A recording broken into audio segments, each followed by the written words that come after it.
नमस्कार साथियों, स्वागत है आप सभी का हमारे YouTube channel Shri Hans wine institute पर। आज का तारीख है 4 अप्रैल 2023 और इस दिन के करंट अफेयर्स के जितने भी अति महत्वपूर्ण प्रश्न बने हैं उसे हम लोग इस वीडियो में डिस्कस करेंगे। तो चलिए, करंट अफेयर्स एक अनोखी सोच के साथ हम लोग इस वीडियो को शुरू करते हैं। लेकिन उससे पहले आज का मोटिवेशन देख लेते हैं। आज का मोटिवेशन है, मेहनत की चाबी से ही सफलता का ताला खुलता है। बिल्कुल सही बात है। अगर हम लोग किसी लक्ष्य के प्रति मेहनत कर रहे हैं तभी वो हम लोग को हासिल होगा, वरना हम लोग कहीं ना कहीं पीछे रह जाते हैं। और ये आम बात है सभी स्टूडेंट का लाइफ में, क्योंकि जब हम लोग रिज़ल्ट का जिस प्रकार से इंतज़ार करते हैं और हम लोग को अपने अनुकूल रिज़ल्ट नहीं आता है, तब फिर मालूम चलता है कि कहीं ना कहीं हम लोग का तैयारी में कुछ चूक रह गया था, जिसके वजह से हम लोग रिज़ल्ट सफल नहीं हो पाए रिज़ल्ट में। ठीक है, तो जब जब तक हम लोग कड़ी मेहनत नहीं करेंगे, और कड़ी मेहनत के साथ साथ स्मार्ट वर्क भी करना ज़रूरी होता है, तो दोनों लगा के फिर लक भी साथ देता है, तब जाके फिर कहीं ना कहीं सफलता हम लोग को हाथ लगता है। तो चलिए, आशा करेंगे कि आप लोग खूब मेहनत कर रहे हैं, हार्ड वर्क और स्मार्ट वर्क दोनों कर रहे हैं। उसके बाद फिर अगर हमारा ये वीडियो आप लोग को अच्छा लगता है तो चैनल पर नए हैं तो चैनल को सब्सक्राइब कर लीजिए, शेयर कर दीजिए, ताकि हमारा भी मोटिवेशन बना रहे। और आने वाले समय में करंट अफेयर्स के अलावा फिर हम लोग पॉलिटी और ज्योग्राफी और हिस्ट्री का भी क्वेश्चंस टेस्ट सीरीज़ टाइप का लेके आएंगे। ठीक है, आप लोग के लिए। चलिए, आज का पहला क्वेश्चन देख लेते हैं। आज का पहला, उससे पहले ये हम लोग कंटेंट जो है ये सब इसमें पढ़ाते हैं। National international awards and honours, arts and culture, government scheme, ये सब सारे चीज़ जो टॉपिक है वो हम लोग इसमें कवर अप करते हैं। आज का पहला क्वेश्चन देख लेते हैं पहले। आज का पहला क्वेश्चन है, हाल ही में वर्ल्ड हेल्थ ऑर्गेनाइजेशन जो WHO है ना, किन 2 देशों को मलेरिया मुक्त के रूप में प्रमाणित किया है, मतलब मलेरिया मुक्त घोषित कर दिया है WHO के द्वारा। तो ऑप्शन नंबर ए अजरबैजान एवं Tanzania, Tajikistan, option number B Mongolia, option number C Tanzania, option number D इनमें से कोई नहीं। तो ये जो देखिए, WHO जो है, WHO ये अमेरिका में वर्ल्ड हेल्थ ऑर्गेनाइजेशन है। सारे देशों में जैसे कोरोना आया था तो महामारी को घोषित करने वाला कौन था? ये WHO ही है। तो सारा चीज़ जो हेल्थ से रिलेटेड दुनिया भर में जो भी घटना घट रही है वो जो है ये WHO ही देखता है। कोरोना का नाम कोविड-19 किसने डिसाइड किया? तो ये WHO के द्वारा ही घोषित किया गया था। क्योंकि कोई भी ऐसे तो बोल रहा था, सभी कोई बोलता था कि चाइनीज़ बीमारी है, चाइनीज़ वायरस है। तो इसमें क्या हो रहा था कि किसी देश का नाम अब ख़राब नहीं होगा। पहले क्या था कि जो जो बीमारी जहाँ से उत्पन्न होता था उस देश के नाम पे उस बीमारी का नाम पड़ जाता था। लेकिन अभी ऐसा इसका लॉज से हट गया है, ताकि उस देश का बदनामी ना हो। इसलिए अब क्या है कि एक मतलब वायरस के हिसाब से उसका नाम डिसाइड करेगा, और वो भी कौन करेगा? तो WHO करेगा। इसे याद कर लीजिएगा। ठीक है, तो अभी हाल ही में अजरबैजान और ताजिकिस्तान को WHO के द्वारा मलेरिया मुक्त घोषित किया गया है। कुछ दिन पहले ही चाइना को भी घोषित किया गया था। इसे याद कर लीजिएगा। ऑप्शन नंबर ए इसका सही आंसर है। ठीक है, मलेरिया मुक्त मतलब एक भी अभी मलेरिया का केसेस उस देश में नहीं है। ठीक है, देखिए 2021 में जो है वो चाइना को भी मलेरिया मुक्त घोषित किया गया था। इसे याद कर लीजिएगा। ये भी पूछ सकता है कि 2021 में चाइना और अल सल्वाडोर, ये 2 देश को मलेरिया मुक्त घोषित किया गया था।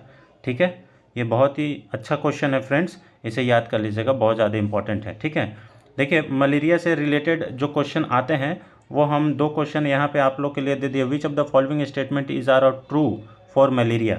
ठीक है, पहला क्या है? Plasmodium causes malaria, malaria pathogen resides in the RBC मतलब red blood cell, malaria pathogen spreads through a vector. ठीक है, तो इसका आंसर आप लोग कमेंट बॉक्स में ज़रूर दीजिएगा कि क्या है। हालांकि इसका ऑप्शन जो है ये option number D, all of the above, इसका सही आंसर है। ठीक है, और ये क्वेश्चन नंबर 2 है, इसको भी आप लोग एक बार आंसर देने का कोशिश कीजिएगा। हम बता दे रहे फिर भी। Which of the following statement is are true for malaria? Plasmodium vivax, ये जो सेम क्वेश्चन रिपीट हो गया है, इसको हम लोग देखेंगे।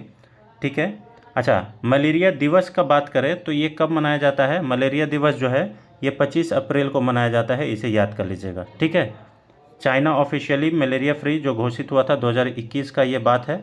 ठीक है, इसे याद कर लीजिएगा, 2021। ठीक है, और जो हम लोग का गवर्नमेंट ऑफ इंडिया है उसका प्लान जो है कि 2030 तक भारत को मलेरिया मुक्त कर देंगे। ठीक है, और टीबी का कब तक लक्ष्य रखा गया है? 2025 तक। इसे याद कर लीजिएगा। ठीक है, मलेरिया के कुछ लक्षण हैं जैसे सर दर्द होना, बुखार होना, ठंड लगना, और ये जो उल्टी टाइप का होना है, ये शरीर दर्द करना, ये सब जो है। और भारत सरकार के द्वारा 2030 का मलेरिया मुक्त उन्मूलन का लक्ष्य रखा गया है, इसे भी याद कर लीजिएगा। ये आ सकता है क्वेश्चन कि भारत 2030 तक किसका लक्ष्य रखा है, तो मलेरिया उन्मूलन का, और 2025 तक टीबी उन्मूलन का लक्ष्य रखा है। ठीक है। अभी वर्ल्ड हेल्थ ऑर्गेनाइजेशन की बात करें तो इसका जो हेडक्वार्टर है ये जेनेवा स्विट्ज़रलैंड में है, और इसके जो हेड हैं टेड्रोस एधनोम है, ठीक है, डायरेक्टर जनरल, इसे याद कर लीजिएगा। ठीक है। फॉर्मेशन इसका 7 अप्रैल 1948 को हुआ था। ठीक है। और इसका जो पेरेंट ऑर्गेनाइजेशन है United nation economic and social council, इसका पेरेंट ऑर्गेनाइजेशन है, मतलब मेन है। ठीक है। इसीलिए 7 अप्रैल को वर्ल्ड ये स्वास्थ्य दिवस मनाया जाता है। ठीक है, विश्व स्वास्थ्य दिवस मनाया जाता है, इसे याद कर लीजिएगा 7 अप्रैल को। ठीक है। चलिए क्वेश्चन नंबर 2 पे आते हैं।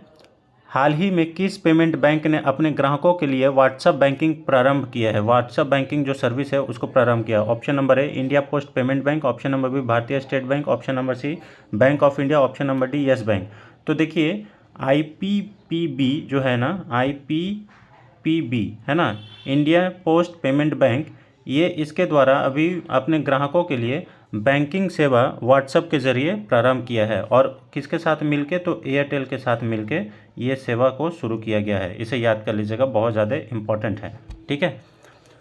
यहाँ पे देखिए एयरटेल के साथ मिलकर ये साझेदारी की गई है। यहाँ पे देखिए लिखा हुआ है एयरटेल के साथ मिलकर किया गया है। और अभी यहाँ पे देख सकेंगे कि व्हाट्सएप के ज़रिए आप अपना जो भी बैंकिंग सर्विसेज है, जैसे हम लोग अभी फ़ोन पे या गूगल पे करते हैं, ठीक उसी प्रकार से IPPB के लिए भी पेमेंट वगैरह जो है एयरटेल के माध्यम से आप इसमें कर सकते हैं। ठीक है। अगर इसका इंडिया पोस्ट पेमेंट बैंक की बात करें तो इसका एब्रिविएशन IPPB है। ठीक है, जो कि एक इंडिया पोस्ट का ही एक डिवीज़न है। और इसका जो डिपार्टमेंट ऑफ पोस्ट इसका हेड है, अंडर मिनिस्ट्री ऑफ कम्युनिकेशन ये काम करता है। ठीक है। इसका स्थापना जो है ये पहली बार 2018 में पूरी तरह से ऑपरेशनल हो गया था। जनवरी 2022 से ये बैंकिंग का भी जो ये सर्विसेज है वो देने शुरू कर दिया। और अभी प्रेजेंट में इसके पास 6 करोड़ कस्टमर है, इसे याद कर लीजिएगा। ठीक है। ऑफिशियली अगर बात किया जाए तो हमने बता दिया कि 2018 में इसका हुआ था। ठीक है। इसमें देखिए 2018 में इसका जो सेटअप है 1 सितंबर 2018 को किया गया था, लेकिन इसको पायलट प्रोजेक्ट के रूप में 2017 में ही चालू किया गया था। आपको मालूम होगा कि कुछ भी योजना आता है तो उसको पहले पायलट प्रोजेक्ट में चला के देखा जाता है कि ये सही से चल पाएगा कि नहीं, तभी फिर उसको लागू किया जाता है। तो IPPB was launched as a pilot project on 30 January 2017 in Ranchi Jharkhand और रायपुर छत्तीसगढ़। ये 2 जगह पे इसको पायलट प्रोजेक्ट के रूप में लॉन्च किया गया था, रांची झारखंड और रायपुर छत्तीसगढ़ में। ठीक है। उसके बाद फिर इसको 18 में पूरी तरह से लागू कर दिया गया। ठीक है। IPPB का जो सेक्रेटरी है डिपार्टमेंट ऑफ पोस्ट वो है विनीत पांडे। ठीक है। और MD और CEO कौन है, जे वेंकट रामू, इसे याद कर लीजिएगा। इसका हेडक्वार्टर नई दिल्ली में है, ये भी याद कर लीजिएगा। ठीक है। चलिए क्वेश्चन नंबर 3 पे आते हैं। हाल ही में रिजर्व बैंक ऑफ इंडिया का स्थापना दिवस कब मनाया गया है? Option number A 1 April, option number B 2 April, option number C 3 April, या ऑप्शन नंबर डी इनमें से कोई नहीं। तो रिजर्व बैंक ऑफ इंडिया आपको मालूम होगा कि 1 अप्रैल को इसका स्थापना दिवस मनाया जाता है, इसका RBI का। ठीक है, रिजर्व बैंक ऑफ इंडिया। आपको मालूम होगा कि ये बैंकों का बैंक है, मतलब जितने भी कमर्शियल बैंक है उस सारे बैंक को रेगुलेट करने का काम RBI का ही द्वारा किया जाता है। नोट छापने का भी काम RBI द्वारा किया जाता है। अभी हम लोग आएंगे, RBI का फंक्शंस भी हम लोग इसमें दिए हुए हैं आप लोग के लिए। ठीक है। देखिए RBI की स्थापना 1 अप्रैल 1934 को की गई थी। ठीक है, इसे याद कर लीजिएगा। 1934 का जो भारतीय रिजर्व बैंक ऑफ इंडिया है उसका जो अधिनियम है 1934 का अधिनियम है, और 1 अप्रैल 1935 को इसकी स्थापना की गई थी। ठीक है। जब इसका स्थापना हुआ था तो इसका मुख्यालय जो है वो कोलकाता में था, लेकिन 1937 में स्थायी रूप से इसका जो हेड क्वार्टर है ये मुंबई में कर दिया गया। ठीक है।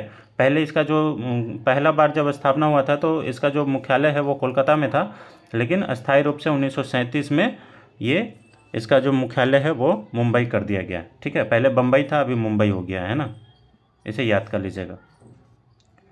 ठीक है। ये देखिए भीमराव अंबेडकर, इनका नींव की वजह से ही इसका स्थापना किया गया था। RBI वाज, यहाँ पे देखिए रिजर्व बैंक ऑफ इंडिया का 25वां फाउंडेशन डे था। और अभी प्रेजेंट में अगर देख लिया जाए कि कौन गवर्नर है RBI का, तो शक्तिकांत दास हैं, इसे याद कर लीजिएगा। ठीक है। और इनका अपॉइंटमेंट कब हुआ था, ये कब बने थे आरबीआई के गवर्नर, 12 दिसंबर 2018 को, इसे याद कर लीजिएगा, ठीक है। और आरबीआई का नेशनलाइज्ड कब हुआ था, ये राष्ट्रीयकरण 1 जनवरी 1949 को, इसे याद कर लीजिएगा, बहुत ज़्यादा इंपॉर्टेंट है, ठीक है। RBI is responsible only for printing the currency note, minting of coins is done by government of India, ठीक है।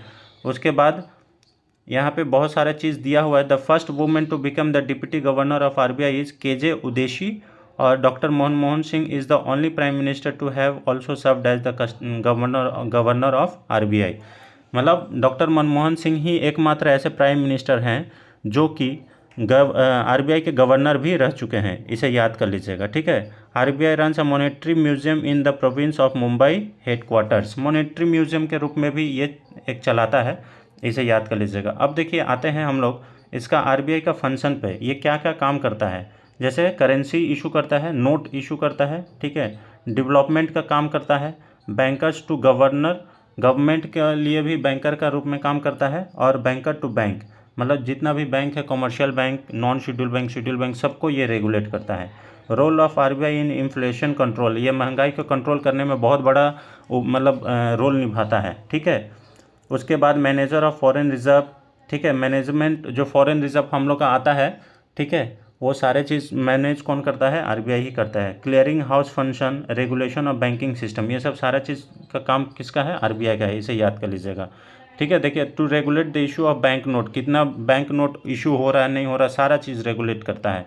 डीमोनेटाइजेशन, जो अभी हम लोग नोट बंद किए थे तो उसमें भी किसका रोल था, आरबीआई का ही रोल था, इसे याद कर लीजिए। To maintain reserve with a view to secure monetary stability, to operate the credit and currency system of country to its advantages, तो ये सब सारे चीज़ जो है ये देख लीजिएगा, बहुत इंपॉर्टेंट है ये फंक्शन, इसे याद कर लीजिएगा। चलिए क्वेश्चन नंबर 4 पे आते हैं, ये भी बहुत ज़्यादा इंपॉर्टेंट क्वेश्चन है फ्रेंड्स, ठीक है, बहुत ही इंपॉर्टेंट क्वेश्चन है ना। हाल ही में नासा के मून टू मार्स, देखिए मून टू मार्स प्रोग्राम के पहले प्रमुख के रूप में किसे नियुक्त किया गया। Option number A Rudrendra Tandon, option number B Amit Kshatriya, option number C Rakesh Khanna, option number D Ranjan Das Gupta. तो इसका ऑप्शन नंबर बी सही आंसर है। अमित क्षत्रिय जो है ये नासा में मून टू मार्स प्रोग्राम जो है नासा का, उसमें प्रमुख रूप से नियुक्त किया गया है, इसे याद कर लीजिएगा। मतलब ये इनके ही हाथ में ये मून टू मार्स जो प्रोग्राम है उसको दिया गया है, ठीक है। ये क्या है, ये आपको बता दें कि अमित क्षत्रिय जो है ये एक भारतीय मूल के अमेरिकी इंजीनियर हैं, जिन्हें सॉफ्टवेयर और रोबोटिक्स में विशेषज्ञ है, मतलब स्पेशलिस्ट हैं ये, ठीक है, सॉफ्टवेयर और रोबोटिक्स में। नासा के हाल ही में स्थापित मून टू मार्स प्रोग्राम के प्रथम प्रमुख के रूप में इन्हें नियुक्त किया गया है, ठीक है। कुछ इनके बारे में और जान लेते हैं। ये देखिए ये नासा के द्वारा उत्कृष्ट नेतृत्व पदक से सम्मानित है। क्षत्रिय ने पहले common exploration system development division के लिए एजेंसी के कार्यवाहक डिप्टी एसोसिएट एडमिनिस्ट्रेटर के रूप में भी काम किया है, ठीक है। वह अमेरिकी में पहली पीढ़ी के भारतीय प्रवासियों के बेटे हैं। उन्होंने कैलिफोर्निया इंस्टीट्यूट ऑफ टेक्नोलॉजी से गणित का अध्ययन किया है और टेक्सास विश्वविद्यालय से गणित में मास्टर ऑफ आर्ट्स का पढ़ाई किया है, इसे याद कर लीजिएगा। ये बहुत ज़्यादा इंपॉर्टेंट ये सब जो तथ्य है, हालांकि ये पूछता तो नहीं है लेकिन जानना ज़रूरी है, ठीक है। इन्होंने 2003 में अंतरिक्ष कार्यक्रम में अपना करियर शुरू किया और एक सॉफ्टवेयर और रोबोटिक्स इंजीनियरिंग के रूप में काम किया।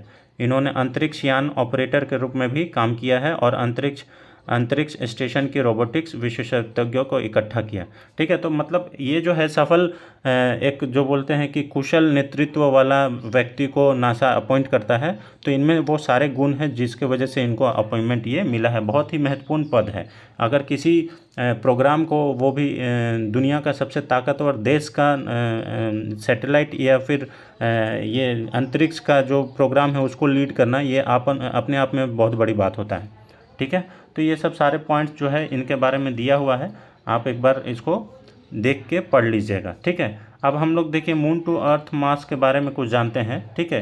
प्रेस विज्ञप्ति के अनुसार क्षत्रिय जो है चंद्रमा और मंगल पर मानव मिशन के लिए कार्यक्रम की योजना और क्रियान्वयन का नेतृत्व कर रहे हैं। मतलब ये जो है आपको मालूम होगा कि अभी अमेरिका के द्वारा एक आर्टेमिस मिशन भेजा गया है, जिसमें क्या बताया कि वो मानव को मून पर लेके चला जाएगा। ठीक है, चंद्रमा पर पहुंचाने का इसका कार्यक्रम है आर्टेमिस का। ठीक है, नासा की प्रेस विज्ञप्ति के अनुसार मिशन के लिए स्थापित नया कार्यालय जो है मानवता के लाभ के लिए चंद्रमा और मंगल ग्रह पर मानव को, चंद्रमा और मंगल ग्रह पर मतलब मानव को, ह्यूमन को भेजने का इन लोग का जो मिशन है उसी के लिए ये सारा काम किया जा रहा है।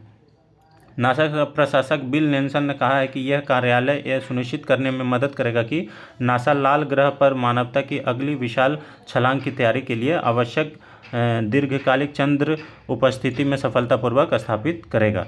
इसे याद कर लीजिएगा, थोड़ा सा इम्पोर्टेंट है। ठीक है, उसके बाद कार्यक्रम का उद्देश्य एजेंसी के आर्टेमिस मिशन का उपयोग करना है। देखिए अभी हम बोले ना कि आर्टेमिस जो ये जो कार्यक्रम है मून टू मार्स कार्यक्रम, उसमें आर्टेमिस मिशन को उपयोग करना है, ये मेन इसका उद्देश्य है। ठीक है, वैज्ञानिक खोज के लिए एक नए युग की शुरुआत की जा रही है और मंगल ग्रह पर मानव मिशन के लिए तैयार किया जा सके। और नया कार्यालय हार्डवेयर विकास, मिशन एकीकरण और आवश्यक जोखिम प्रबंधन कार्यों पर ध्यान केंद्रित करेगा। इसे याद कर लीजिएगा, बहुत ज़्यादा इंपॉर्टेंट। कार्यालय space launch system, rocket, Orion अंतरिक्ष यान, सायन ground system, landing system, space suit gateway के साथ साथ गहरे अंतरिक्ष अन्वेषण से संबंधित अन्य घटकों के विकास का प्रबंधन भी करेगा। ये सब सारे चीज़ मैनेजमेंट करेगा कि किस प्रकार से आर्टेमिस मिशन को सक्सेस बनाया जाए, और इसमें जितने भी इंफ्रास्ट्रक्चर से रिलेटेड हो, landing system, ground system, space suit gateway, सारा चीज़ का मैनेजमेंट इसमें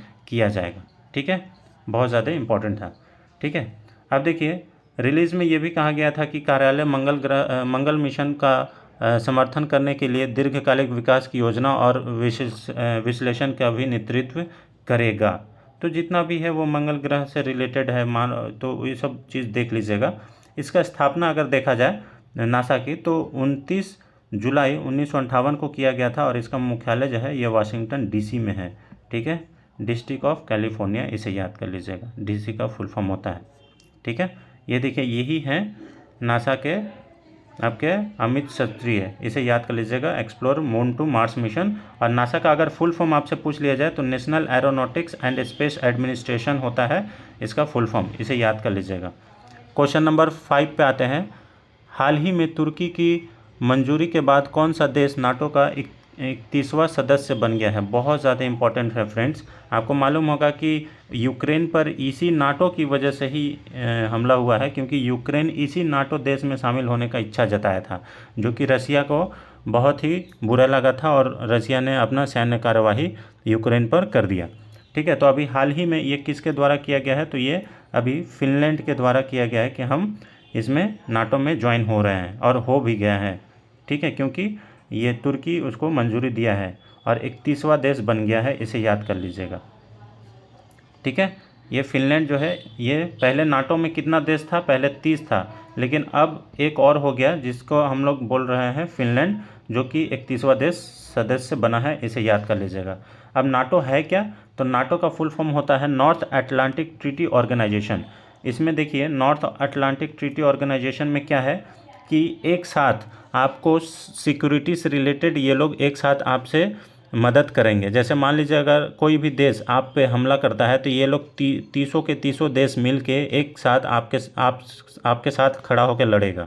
ठीक है, इसीलिए जो रसिया है वो यूक्रेन पर चढ़ाई पहले ही कर दिया, क्योंकि अगर यूक्रेन नाटो का मेंबर हो जाता और अभी ये युद्ध होता तो जितना भी नाटो मेंबर है वो सारे रसिया के खिलाफ आके लड़ाई करते और विश्व युद्ध 3 होने का चांसेस और बढ़ जाता। ठीक है, अब नाटो की स्थापना की बात करें तो इसकी स्थापना 4 अप्रैल 1949 को किया गया था। कुल सदस्य जो है वो 30 था, लेकिन अभी 31 हो गया है, इसे याद कर लीजिएगा। ठीक है, संस्थापक देशों की संख्या 12 थी पहले, और इसका पूरा नाम है नॉर्थ अटलांटिक ट्रीटी ऑर्गेनाइजेशन, इसे याद कर लीजिएगा। इसका उद्देश्य क्या है? राजनीतिक और सैन्य माध्यमों से सुरक्षा की गारंटी, राजनीतिक हो या सैन्य हो, इसमें इसका सुरक्षा करता है एक दूसरे का। मुख्यालय कहाँ पे है? तो ब्रुसेल्स, बेल्जियम की राजधानी जो है वो ब्रुसेल्स में है, इसे याद कर लीजिएगा। देखिए Turkey, Finland, becomes the 31st member of NATO. इसे याद कर लीजिएगा, ये बहुत ही खतरनाक ऑर्गेनाइजेशन है, इसे याद कर लीजिएगा, बहुत ज़्यादा इंपॉर्टेंट है। अब देखिए इसमें कौन कौन सा देश शामिल है, तो ये सारा लिस्ट हमने दे दिया है।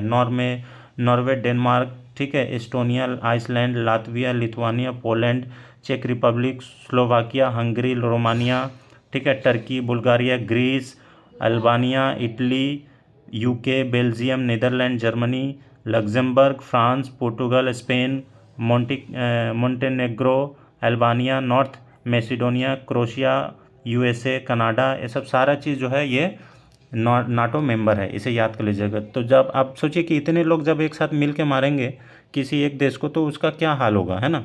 इसलिए तो ये बहुत ही खतरनाक देश, मतलब ये नाटो जो है मेंबर है, ऑर्गेनाइजेशन है, ठीक है। इसीलिए इसमें जल्दी कोई शामिल होना चाहता भी नहीं है, क्योंकि मतलब खामखा मान लो हम किसी से झगड़ा नहीं चाहते, लेकिन अगर इसमें शामिल है तो हमको भी उस झगड़ा में शामिल ना चाहते हुए भी होना पड़ेगा, ठीक है। चलिए क्वेश्चन नंबर 6 पे आते हैं।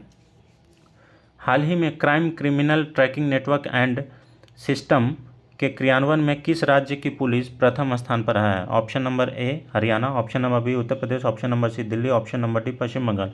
तो देखिए criminal tracking network and advance system में जो हरियाणा है ये शीर्ष स्थान पर है, ऑप्शन नंबर ए इसका सही आंसर हो जाएगा। इसका जो हरियाणा का मुख्यमंत्री कौन है? मनोहर लाल खट्टर है, इसे याद कर लीजिएगा, ठीक है। क्वेश्चन नंबर 7 पर आते हैं। हाल ही में किस राज्य सरकार ने चाय बागानों को विशेष प्रोत्साहन के रूप में 64 करोड़ रुपए वितरित किए हैं? तो ये 64 करोड़ रुपए जो है ये चाय बागानों को विशेष प्रोत्साहन के रूप में, है ना, तो ये असम सरकार को दिया गया है, इसे याद कर लीजिएगा। ऑप्शन नंबर ए इसका सही आंसर है, ठीक है। ये सब एक लाइनर जो वन लाइनर क्वेश्चन है, इसमें हम लोग इसको डील कर रहे हैं। क्वेश्चन नंबर 8 पे आते हैं। हाल ही में किस राज्य सरकार ने शिक्षा और रोजगारों में 10% EWS कोटा अधिसूचित किया है? ठीक है, शिक्षा में और रोजगार में 10% आरक्षण देने का घोषणा किया है, तो ये कर्नाटक सरकार के द्वारा किया गया है। ऑप्शन नंबर ए इसका सही आंसर हो जाएगा, ठीक है। क्वेश्चन नंबर 9 पे आते हैं। ये भी बहुत इंपॉर्टेंट क्वेश्चन है, ठीक है। हाल ही में किस राज्य के द्वारा स्पेस सिस्टम डिज़ाइन लैब का उद्घाटन किया गया? तो ये गुजरात के द्वारा किया गया है। ऑप्शन नंबर ए इसका सही आंसर हो जाएगा, ठीक है। क्वेश्चन नंबर 10 पे आते हैं। हाल ही में हिटाची पेमेंट सर्विस ने किसे MD के रूप में नियुक्त किया गया है? Option number A Amit Kshatriya, option number B Rajesh Khanna, option number C सुमिनल बिकमसे। तो ये जो है ऑप्शन नंबर सी सुमिनल बिकमसे, इनको MD बनाया गया है हिटाची पेमेंट सर्विस का। ऑप्शन नंबर सी इसका सही आंसर हो जाएगा। क्वेश्चन नंबर 11 पे आते हैं। हाल ही में अंतर्राष्ट्रीय T20 में सबसे अधिक विकेट लेने वाले पहले गेंदबाज कौन बने हैं? Option number A Shakib ul Hasan जो कि बांग्लादेश के हैं, option number B Kuldeep Yadav, option number C Mohammed Shami, option number D Bhuvneshwar Kumar. तो ये जो है बांग्लादेश के साकिब उल हसन, ये T20 अंतर्राष्ट्रीय मैचों में सबसे अधिक विकेट लेने वाले गेंदबाज बने हैं। ऑप्शन नंबर ए इसका सही आंसर हो जाएगा। क्वेश्चन नंबर 12 पर आते हैं। हाल ही में किस राज्य के मुख्यमंत्री ने पथ श्री रास्ता श्री योजना का शुभारंभ किया गया है? ऑप्शन नंबर ए किया है, option number A Paschim Bengal, option number B Jharkhand, option number C Bihar, option number D Himachal Pradesh. तो ये अभी पश्चिम बंगाल सरकार के द्वारा किया गया है। इस योजना के तहत 12,000 किलोमीटर 22 जिलों में रोड या सड़क का निर्माण किया जाएगा, इसे याद कर लीजिएगा। 12,000 किलोमीटर सड़क का निर्माण किया जाएगा, जो कि मतलब एक बुनियादी ढांचा को मजबूत करने के लिए और गांव को संपर्क से, मतलब इसको गांव को शहर से जोड़ने के लिए इस योजना को लागू किया गया है, ठीक है। क्वेश्चन नंबर 13 पे आते हैं। ये बुक से रिलेटेड क्वेश्चन है। हाल ही में किसने अपनी पहली पुस्तक why can't elephant be red पुस्तक लिखी है? Option number A Arvind Chitram, option number B Vishwanath Anand, option number C Vani Tripathi, option number D इनमें से कोई नहीं। तो अभी हाल ही में वानी त्रिपाठी के द्वारा why can't elephant be red पुस्तक नामक पुस्तक जो है ये लिखी गई है, वानी त्रिपाठी। ऑप्शन नंबर सी इसका सही आंसर हो जाएगा, ठीक है। क्वेश्चन नंबर 14 पाते हैं। हाल ही में ओरिएंट इलेक्ट्रिक के नए MD और CEO कौन नियुक्त किए गए हैं? Option number A Niranjan Gupta, option number B Amitabh Bachchan, option number C Rajan Gupta, option number D इनमें से कोई नहीं। तो अभी देखिए, अभी हाल ही में राजन गुप्ता को ओरिएंट जो इलेक्ट्रिक फ़ैन वगैरह ये सब बनाते हैं उसके MD और CEO नियुक्त किए गए हैं। ऑप्शन नंबर सी इसका सही आंसर हो जाएगा, ओरिएंट इलेक्ट्रिक, ठीक है, जिसके ब्रांड एम्बेसडर MS धोनी भी हैं, इसे याद कर लीजिएगा, ओरिएंट। ठीक है, देखिए ओरिएंट इलेक्ट्रिक जो है ये CK बिरला ग्रुप का हिस्सा है, इसे याद कर लीजिएगा, जो CK बिरला है। और 4 अप्रैल 2021 से, मतलब आज से ही इनका जो है जो कार्यकाल है वो शुरू हो रहा है। और इसका जो CK बिरला का जो मतलब ये है $2.8 बिलियन का ये अभी इन लोगों का बिजनेस है। ठीक है, याद कर लीजिएगा। ओरिएंट इलेक्ट्रिक लिमिटेड एक भारतीय बहुराष्ट्रीय विद्युत उपकरण निर्माता है, जो कि इसका जो हेडक्वार्टर है वो नई दिल्ली में है। और ये CK बिरला ग्रुप का ही एक हिस्सा है, इसे याद कर लीजिएगा, बहुत ज़्यादा इम्पोर्टेंट है। ठीक है, इसके जो हेड हैं, जो अभी हेड हैं, ये राकेश खन्ना है। और इसका जो स्थापना 1954 को किया गया था, और जो अभी बता दिए कि न्यू दिल्ली में इसका हेडक्वार्टर है, इसे याद कर लीजिएगा। ठीक है, हेडक्वार्टर।